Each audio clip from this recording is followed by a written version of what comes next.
আসসালামু আলাইকুম everyone, welcome back to my Afia's mini kitchen. আজ আমি আপনাদের সাথে শেয়ার করব খুবই সহজ একটি রেসিপি, তরমুজের শরবত। তরমুজ শুধু খেতেই সুস্বাদু নয়, এটি আমাদের শরীরকে রিফ্রেশ রাখে এবং ক্লান্তি দূর করতে অত্যন্ত উপকারী। আজ আমি তরমুজের শরবত তৈরি করব খুবই সহজভাবে, ব্লেন্ডারে ছাড়া। চলুন তাহলে দেখে নিই কীভাবে তরমুজের শরবত তৈরি করছি। এখানে আমি এক ফালি তরমুজ নিয়েছি, তরমুজগুলোকে ছোট ছোট পিস করে কেটে নেব। তরমুজগুলোকে ছোট ছোট টুকরো করে কেটে নিলে রস বের করতে অনেক সুবিধা হবে।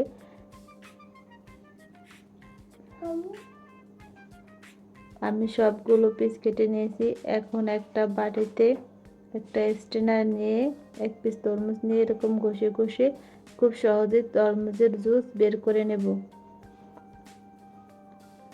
এভাবে তরমুজের জুস বের করা খুবই সহজ। এভাবে জুস বের করলে পরবর্তীতে আর ছাকার প্রয়োজন হয় না, ব্লেন্ডার করলে তো পরবর্তীতে ছাকতে হয়। এভাবে খুব সহজেই তৈরি করতে পারবেন তরমুজের শরবত। আমার সব রস বের করা হয়ে গেছে। এখন আমি এর ভিতর দিয়ে দিচ্ছি 1 টেবিল চামচ লেবুর রস, 1/3 কাপ চিনি আর সামান্য একটু বিট লবণ দিয়ে এখন সবগুলো ভালোভাবে একটু মিশিয়ে নিচ্ছি। মিশিয়ে নেওয়ার পরে এর ভিতর দিয়ে দিয়েছি কয়েকটা আইস কিউব। এখন এগুলো ভালোভাবে মিশিয়ে নিচ্ছি।